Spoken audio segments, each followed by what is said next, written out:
জল ভরা মেঘ ওই দু চোখে দেখতে আমি পেয়েছি, একলা মনে নির্জনেতে তোমার ছবি এঁকেছি। নাম রেখেছি বনলতা যখন দেখেছি, হয়তো বা সেই ক্ষণেই তোমায় ভালোবেসেছি।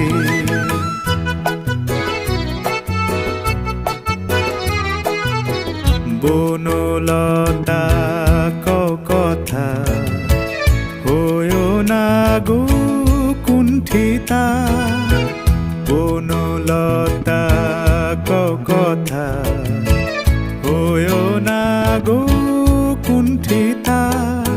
একটি কথাই শুনবো বলে তাই তো কাছে এসেছি, বলবে কি গো আমিও তো তোমায় ভালোবেসেছি। একটি কথাই শুনবো বলে তাই তো কাছে এসেছি,